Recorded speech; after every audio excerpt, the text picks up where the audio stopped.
If you're wondering how to clear your mind to better sleep, you came to the right place.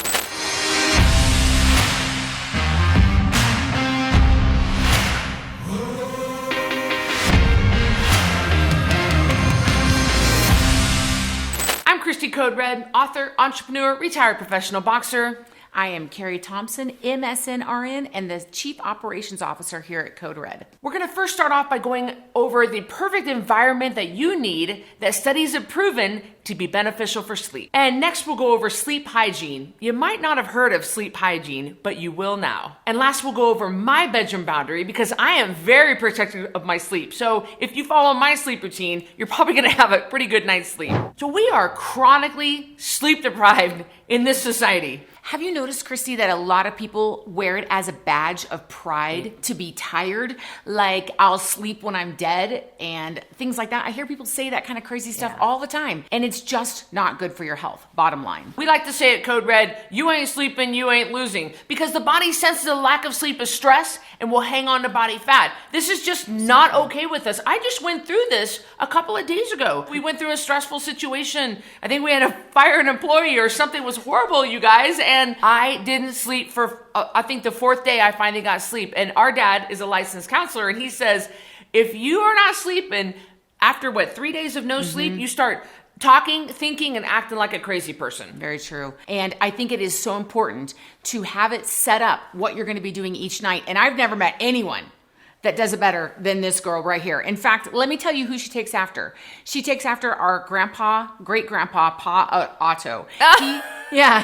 He used to say, I'm going to go ahead and go to bed, Ida, to his wife, so these people can go home. Well, let me tell you, the apple does not fall far from the tree because Cristy is the exact same way when it comes to sleep. I do. I just get up. I accompany you there. I just get up. I go right to bed. Like nothing and nobody bothers my sleep. I am militant about it. I am militant about my bedroom routine. And we're talking about sleep hygiene. That's a term that we've kind of started using in Code Red to teach our rebels about the importance of sleep. I think I like the term sleep hygiene. We use it in nursing when we're talking about pulmonary hygiene, when we're talking about things like that. And I like it for sleep because it means, like oral hygiene, I have a system of taking care of myself that involves sleep. And if you think of it as a system taking care of yourself, not just you roll into bed a face full of makeup and 18 kids in bed with you and you expect to sleep well, if you think of it as an actual system that you've set up and that you maintain, I believe it'll change your perspective on how you sleep.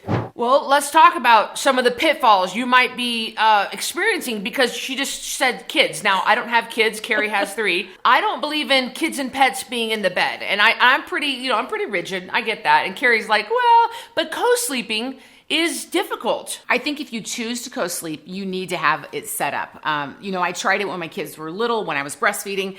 I think it worked okay. The truth is, even though I really do love snuggling with my kids, I sleep better when they're not in the bed.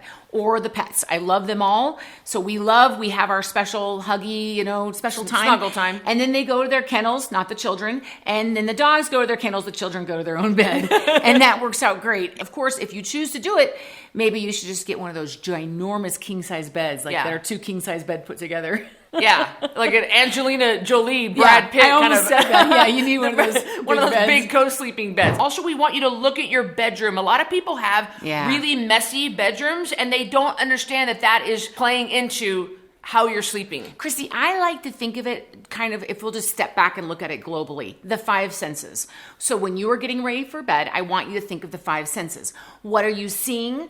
What are you hearing? What are you feeling? What are you smelling?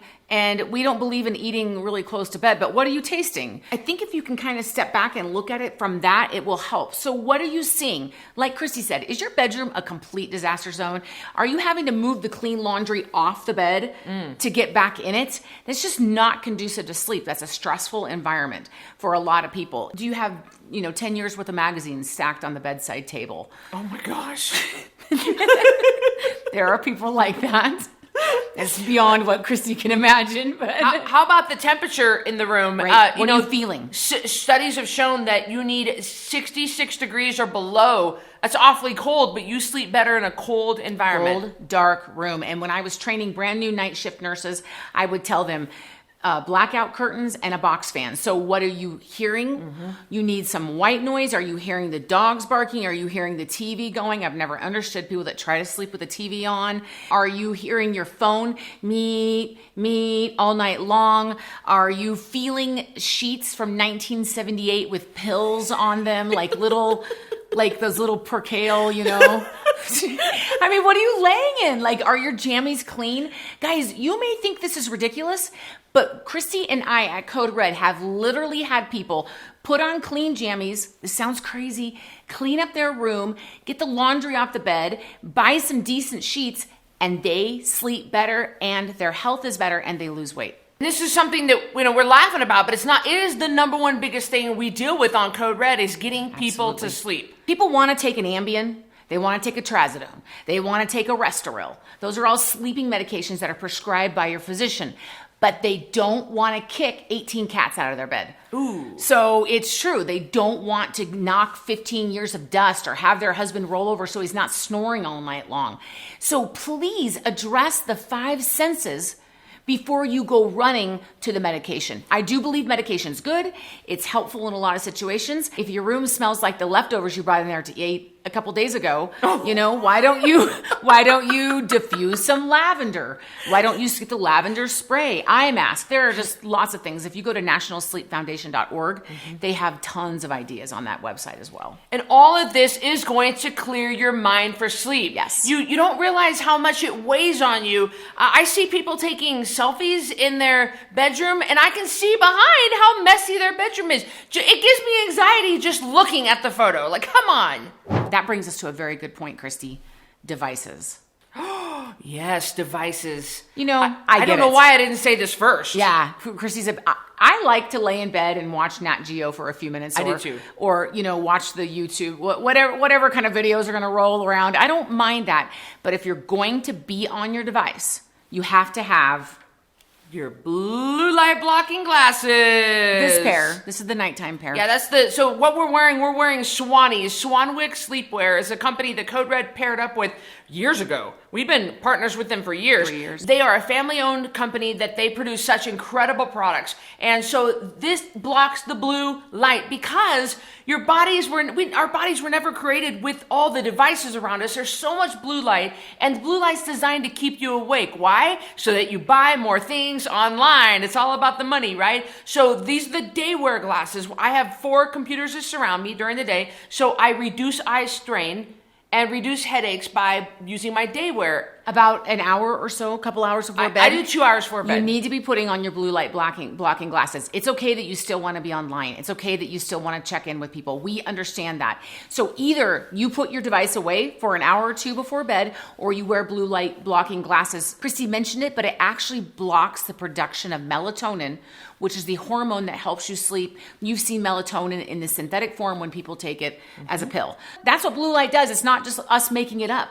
It absolutely is scientifically been shown to block the production of melatonin. So you will not sleep as well. So if you put these on, at least you're able to still produce melatonin and fall into that sleep pattern. Our ancestors, Cristy, used to get up with the sun and go to bed with the sun. Right. And we don't do that. We've got so much artificial light these days. And Carrie's wearing the Night Swannies. They block 80% of the blue light. We're not against you being on your iPad. Right. I am too. But if you want to do that, you're going to have to wear your blue light blocking glasses. You can get 15% off using the code CodeRed15. Just click in the description below. You'll be able to see that link. What about, Cristy, when you have work things at night that you need to deal with? What kind of things do you do at night to try to shut down that system? I've tried to really stop working several hours before bed because my mind is absolutely going 90 miles an hour with work stuff, and I just can't do it. So I do some deep breathing exercises to clear my mind. It does help me to watch like a Nat Geo,